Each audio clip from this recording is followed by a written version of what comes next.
Well, where to begin? There are so many places in the world to make money, where the returns are high and the barriers are low. So, why Africa? Rio. Sure. So, my name is Rio. Once again, I'm a partner at a venture capital called Verod-Kepple Africa Ventures. Why Africa? I think it's a long-term shot. It's if you look at the macro, especially demography of Africa, Africa is the only continent that is going to continue to grow the population up until 2100. If you look at the labor force, I think more than half of the labor force in the world will be Africans. So population means demand. Population means business. Population means opportunity. So that's why it's a long shot. So if you look at it in the short term, there's risks.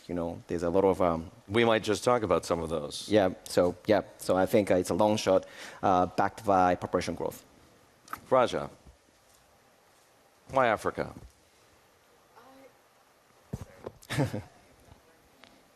Can you hear me? Yes. Yeah. Yes. Okay. For us, I think it involves sort of next generation human resource as well as next generation use of natural resources. And that means long-term commitment to the continent. I personally believe that given Africa's range of economies, for us, we're more into looking at what kinds of transitions are happening on the continent and where do we invest in what types of those transitions that are happening on the continent. So it sounds to me, before I get to you, Flori, that both of you are thinking about investments in Africa in terms that go beyond mere financial returns, correct? That's correct. Right. Our goal is twofold, right? One is our philosophy is adding value to natural resources and adding value to human capital. And that kind of drives our effort. And if it has both returns and impact, great. But adding value is sort of our philosophy in how we approach any sector that we're working in. And that really, I think, is the way to go on the continent given the demographics of the continent. And your clients, Rio, want a strategic toehold? Yep. So yeah, my clients or my limited partners of my fund are mostly Japanese companies. And then they look at Africa, again, from the same perspective that they want a future market. And Japan has a completely opposite situation where population is shrinking. I think the fastest shrinking population in the world. Yeah, and then one of my the backers is Toyota Group, and they are suffering a lot from the shrinking market. So Africa. Toyota, yes, the car manufacturer. Flori, you look at this through a slightly different lens. Tell us how you answer that question, why Africa? Well, there are two particular trends right now, things happening in Africa, and it builds a little bit on what Raja was saying as well as the other folks here. One of them is that this is a good time to look at Africa because they are now implementing the African Continental Free Trade Area. And instead of investors having to look at 54 different economies, many of which are small and landlocked markets, with a combined market now of 1.3 billion people and $4.1 trillion, this is a great time to look at Africa and to see it as a continental market. I think linked to that is the fact that post-COVID, or during COVID, what we saw was a breakdown in global supply chains. And Africa really offers an opportunity for people to shift out of manufacturing and adding value in other places to Africa's products, but to do it where it makes the most sense in terms of the availability of the resources, the availability of the labor market, and to be able to transfer the technologies and skills that are needed in order for Africans to be able to supply global markets with everything from vaccines to automobiles, name it, everything in between. And so this is a good time for those two reasons, AFCFTA and shifting global value chains to look at Africa. In my conversations with public officials from Morocco and from elsewhere in Africa, they almost universally, to a man and a woman, cite the absence of private capital as the single biggest barrier to development. And given some of the extraordinary opportunities that exist here, they are consistently baffled by the lack of investment. Why wouldn't anybody want to come and bring their money? These countries need the money. Investors have the money. What is the secret to bridging that gap? What is going to drive investment in Africa? Flori, I'm coming back to you to start with this one. Well, I think this is one where there are two things going on. One is the perception of risk in Africa, which at least in the U.S., I can't say that that's true all around the world, but I think there are other places which suffer from this as well. There is a perception of risk that is higher than actually warranted on the continent. And so, you know, people are like, well, I'm not sure. The other thing that is contributing are the ways to mitigate risk. How can companies do that, you know, and lower their risk, the real risk that's in Africa? And I think that's where we have lots of tools and options for how to do that. I won't go into that now, but there are a lot of platforms which can be done. There's blended finance where you can bring together, you know, capital from IFIs, capital from DFIs with private sector capital so that the risk is mitigated in a way that encourages it. The last thing I'll say is also, at least for American companies, they are looking for predictability. They're looking for transparency. They're looking for the right investor-friendly environment that is going to allow them to come in and be able to bring their capital in, but also to be able to take their capital out when it makes sense. So those factors of predictability, transparency, rule of law, all of these are things that factor in. I want to press you on one point. The perception of risk is unwarranted. Why do you say unwarranted? Well, because, so, you know, forgive me for being biased here, but, you know, I've been looking at Africa a long time. There are a lot of places in the world where there has been high risk in the past and where investors have pushed through that. Even China, when, you know, companies were going there about 40 or so years ago and pushing into China, there were risks there. There were risks in the former Soviet republics. There's risk everywhere, but people have been willing to look past that to a certain extent. Unwarranted in the sense that I think someone said earlier that after Asian economies, and I don't know if that's all Asian or some particular group, Africans do not renege on their obligations in the financial sector. You know, they borrow just like everybody else does, and they pay back. So what's the reason why you would think that Africa is a riskier place to do business, a riskier place to put your money, if indeed they are paying back what they owe? So that I feel is why it's unwarranted, and also because, again, there's risk doing business everywhere, investing everywhere, but why not look at Africa through a lens that says that we can get past those challenges and some of the risk that's there, and see kind of the opportunities? I think maybe the other issue that we face regularly on the risk side is, I call it the myth of uniqueness, because if you take all the countries on the continent and you compare certain national development plans and what's going on the continent, we mapped out about 17 countries that are on the path to middle income.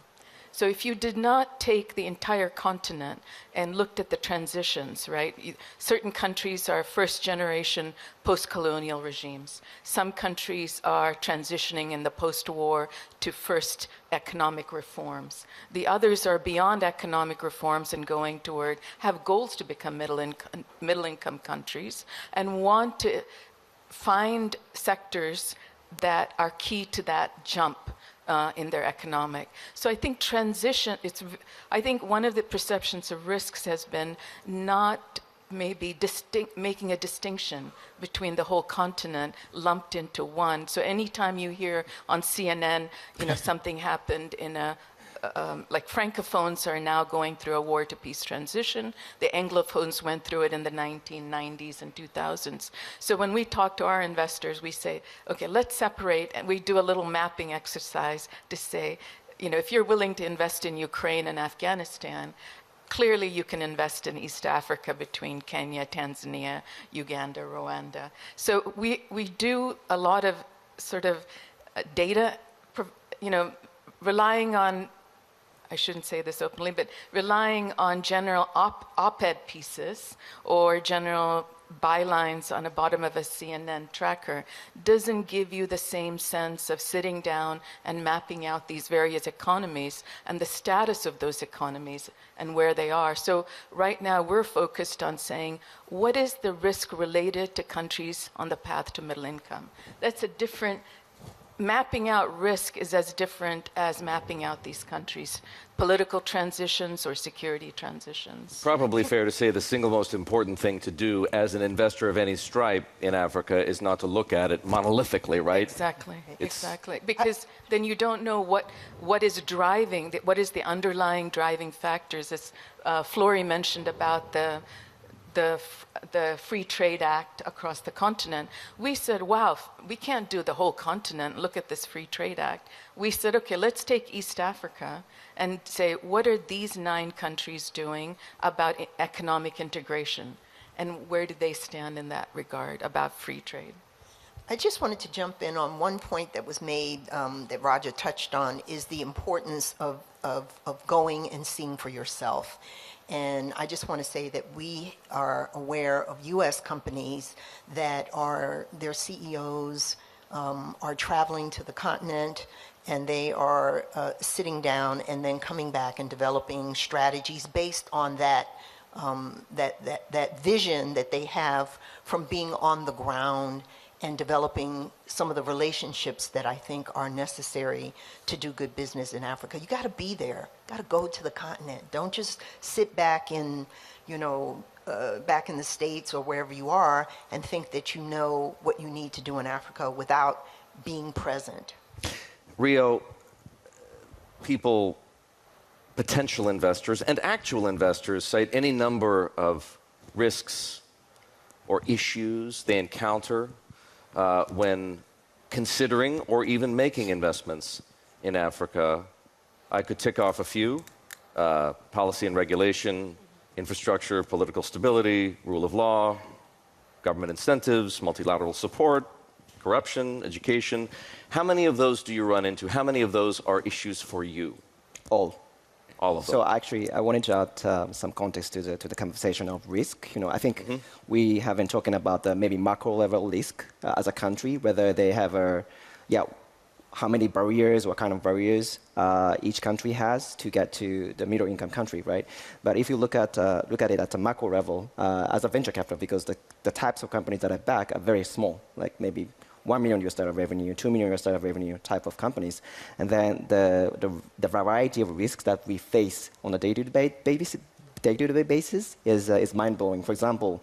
mind-blowing? Mind-blowing, because it's just huge everywhere. I come across risks, and for example, I was looking at a company in Sudan until recently, because there's a company very interesting doing a ride-hailing, like Uber in Sudan. Very profitable.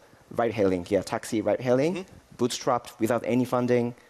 Like a revenue close to $30 million, profitable in Sudan, mind-blowing. But I sent my partner to the DD, and the day after he flew out of Sudan, that happened. Everything is gone. we spend 2 months doing DD, and it's gone. So that's the risk that we face every day. If you look at Nigeria, the currency, fuel subsidy, that affects day-to-day operation, that affects the PL, the exact PL of every single company that we back. So there are astronomical numbers of risks that we face, but still. This sounds like a bit of an infantile question, so forgive me, but how do you get your head around that? How do you feel comfortable committing capital when what you just described in Sudan, you find a company that without external funding has $30 million of revenue, it's profitable, and then overnight it disappears? Yeah, so for us, I think it's because of the nature of our business, which is a fund management, especially venture capital management. By nature, we put investments into in the bucket, different type of investments, different stages, but also different countries. By doing that, we diversify out, the kind of risks associated to any single country or any single region. So by doing that, what we're trying to do is to capture the opportunity that comes from Africa as a continent. Of course, we don't want to look at Africa as one thing, because when you make a decision, but when you manage risks, I think you have to deploy capital across different geographies, different types of investment, different phases of investment, so that you can protect yourself from a single failure, because failures happen. Very briefly, I'd like both you and Raja to tell us a little bit about the kinds of investments you make. You shared with us some qualitative details. You told us you're a venture investor. You just described a couple of different scenarios that you've evaluated. What kinds of companies are you looking for, and what kinds of investments do you actually make? Yeah, so again, I'm a venture capital, so we back tech businesses. And tech businesses that utilize software, or maybe hardware, but mostly software, to revolutionize how businesses or how industry is done in Africa. And then Any particular sectors? Broad, we are agnostic, but many are in fintech. And then if you back a company that has potential to truly revolutionize how businesses are done, then you have a potential to make a business with billion-dollar revenue. I believe, even in the software sector. So, like in Nigeria, we have one portfolio company that does a back-end solution for payment infrastructure in Nigeria. They process $200 billion worth of transactions every year. They started only in 2019. 3 years, 4 years, it's big. It's big. So because of these gems that we find in our portfolio, we're tolerant for risks. But most of the portfolio, actually, we face all those risks. We feel like we are going to die tomorrow. Raja, tell us a bit about your approach to investing. What are you looking for? So a big part of our approach has been, what are the key industries that meet the current demand? So there's key demands: housing demand, demand for education. There's demand for energy, for example, the project we're currently doing in East Africa. And then we think those kind of fundamental, as we talk about base energy, there's some base infrastructure that's required for any company on the continent to attract capital. So we take three approaches. One is to say, what are the things we can do let's take a value chain. What part of that value chain is commercially viable? Is there a company that is working in that? If it's not, how do we then set it up and develop that? So that's one. Two is, are there any companies that are willing to do some early stage development work with us? And how do we partner? For example, we kind of said, okay, if the US firms are giving confidence to the markets, then let's partner with African capital. So Africa Finance Corporation is one of our partners, and they provided some early stage capital to get this going. For example, TDB, the East Africa Trade and Development Bank, who came in early along with AFC, said, okay, we want to partner with US investors who want to start early stage risk taking on the continent. Now, the project that we're doing in East Africa, it's approximately $4.5 billion downstream energy sector project. And so our approach has been, okay, if we put 60% equity, could we ask the region to put 40% equity? So a lot of times people want, the government to be the sole off-taker or want a government guarantee. But the minute you look at somebody's current account deficits, you know what those guarantees are value or not value, right? So if your import bill, you can only have a current account deficit that has, you can pay your import bill. You only have enough cash to pay your import bill for a month or 3 months or 6 months. You immediately know it's better to have their planning of equity contributions into a commercial enterprise, not through government. It's run as a pure business. So we kind of are having to mold, depending on the sector, depending on what part of the value chain we're in, we're having to mold a specific structure for that piece of work. So right now, we've agreed with the East African Energy Security and Transition Project. It's basically adding value to the oil that they've discovered. We're going to be producing LPG. And I think the earlier panel talked about clean energy. Well, I think, if you are 2% of the world's emission and you're relying on trees, you're already very green. You're just trying to be less green. And if you're in Texas, you're quite brown and you're trying to be less brown. So we're trying to make those distinctions and make those things to say, this is a massive energy transition project. We're willing to invest in it. We've brought people around it. And that's kind of how we're taking it sector by sector. And also we're working on cross-border, because you mitigate risks that way. If they're shared assets, and especially in East Africa, they've agreed to economic integration. So they've come up with a set of sectors where they want to go across the border. And we said, let's leverage that. Let's pick projects that the region needs as a whole, rather than country by country. You're touching on a point that I think is worth getting into a little more. Earlier today, Caroline Bumbu, who's sitting right here in the fourth row, told us all that the secret to unlocking more private capital is de-risk, de-risk, de-risk. You just addressed one manner in which an investment can be de-risked, or at least the risk can be mitigated or spread. Flora, you touched on a couple of ideas earlier. If that is the secret, what's the secret to the secret? How do you de-risk? Go ahead. Okay, well I was going to say that to answer that question, you have to really look at the different groups of investors, the different groups of private capital or types of private capital that's coming. So I just want to mention sort of like a few. So, obviously you've got the private equity folks, they're looking for certain things. You have the institutional investors in the US. Institutional investors don't invest in projects, they invest in funds. You have to look at what are the things that they are looking for in order to de-risk that, because they've got people's pension funds on the line, trillions of dollars worth of potential capital that could go to Africa. You could look at private capital that's coming from the African diaspora, for example, $95.6 billion, and that was like in 2021. It's more than that now. Most of that money goes into things like housing, school fees, and things like that. But what are the things that would need to happen to get those kinds of private capital investors to invest in the infrastructure, right? To go beyond their immediate families? What would that take? Then you have, in the US at least, African Americans is a whole other set of investors. Yes, we're diaspora, but a different type of diaspora than what we're talking about with the 95.6 billion.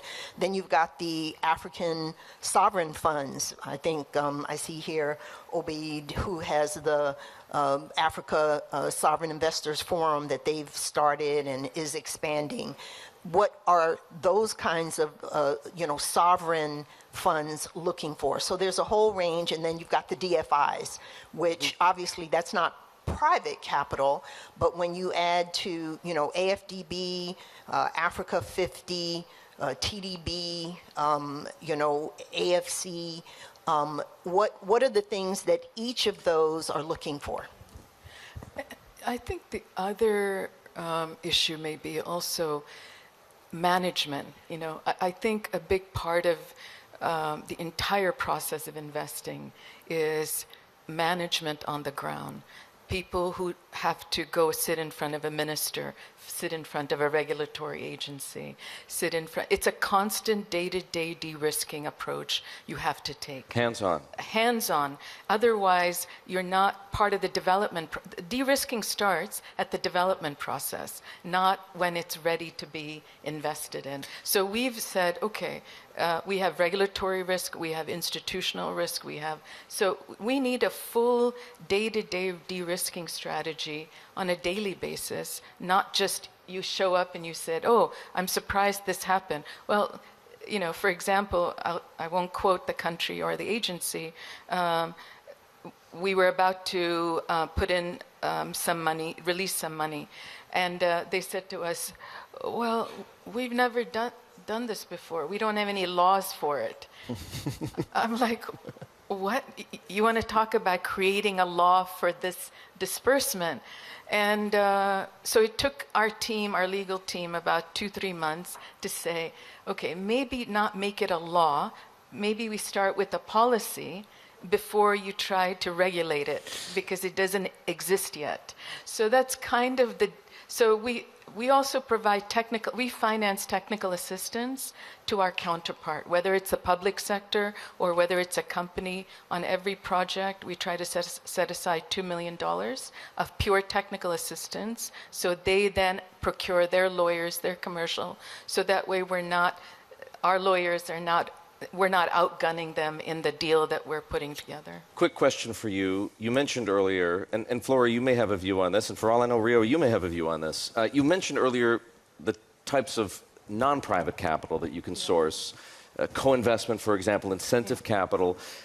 A fashionable idea that I've run into in the global investment community that I'm sure you've all run into is this idea of first loss capital. And that if the multilateral organizations or the national governments agree to provide something akin to an insurance policy that would kick in if the investments or pool of investments started to lose money, then the private capital will feel a whole lot more comfortable coming in behind that. Is that is that practical, viable? Does it make sense? Will it happen?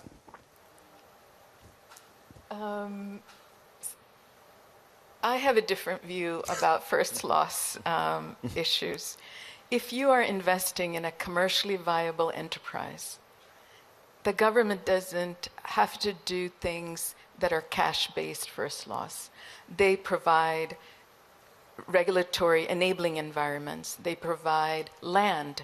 They provide power. They can put a package together that creates enabling environments that doesn't require cash from them, if you think you're investing in a commercially viable enterprise.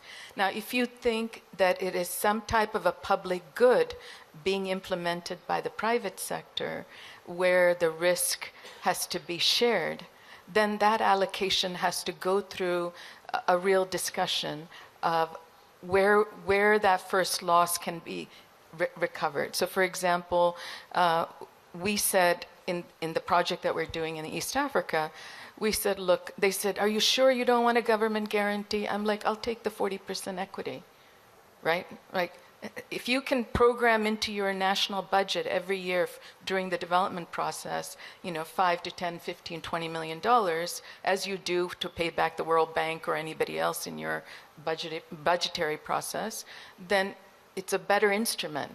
Now, I have gone to some of the DFIs for first loss, non-African DFIs. That's why I went to the African DFIs. But the non-African DFIs do take a lot longer. We didn't have time for it. So we went into the private insurance market.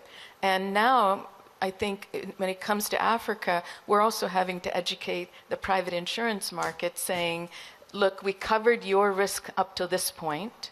Can you pick up some of this? So we're talk about blended finance. We're talking about blended first loss. That's what is really needed in this investment climate that we're in at the moment. Flori and Rio, I would like to give you both an opportunity to weigh in on that topic, or perhaps anything else you'd like to say before we run out of time and have to yield the stage. Well, I would just say that, just building on a point that Raja made, that I think that despite some of the challenges, we really need to give kudos to the African DFIs. Absolutely. I mean, they have come a long ways. I think they have about Absolutely. $240 billion now in assets that they can put into things. And I know at Corporate Council on Africa, we've been encouraging our members and others to look at the African DFIs as potential partners on the ground, with the experience that they have from this perspective, and then we sort of crowd in from the other side what the other DFIs and institutions have to offer. So I just think it's this whole thing of the blended finance, the sharing of risk and risk mitigation. I think that's all really important. But let's give the African DFIs the credit that they deserve. Absolutely. Rio, when you and I were sitting backstage, you mentioned the importance of being able to exit. Is that something you'd like to elaborate on? Yeah. So, of course, exit is very important. And then I think I feel like I'm throwing out a very extreme viewpoint because the type of, maybe your type of investment, you get cash flow from the project. But my type of fund business is designed to lose money, actually, for half of a portfolio. And then you will get return from a single investment. So that's how... The moonshot. Yeah, moonshot. So you look for a moonshot, right? And then, but now we're still missing the moonshot, I would say. So there are exits worth of maybe $500 million. Actually, there are two big exits from Tunisia this year and last year. $500, $600 million is a big moonshot. But still, we don't have enough number to prove the thesis, the global thesis of venture capital. You can lose half of it or even 80% of you can write off everything except for an investment, and you will still make the return. Yeah. So in other words, more chapters of that book need to be written. Yep. Raj, you wanted to say something quick, and then we do have to wrap up. Just on the issue about driving private capital into the continent, I think fundamentally the continent also has to sell itself. Because I always tell my partners, I can sell the project, that it's commercially viable, we've done the due diligence, we've de-risked it, but the countries also have to market themselves in a way that gives confidence to investors to build upon their transitions, to show them we went from here to here, we're going from here to here. So they are the best narrators of their countries and their region, and I think that also should be encouraged because we can't rely on too much op-ed pieces on specific countries to drive capital into it. Thank you. Africa, I hope you're listening. Ladies and gentlemen, please join me in thanking our panelists.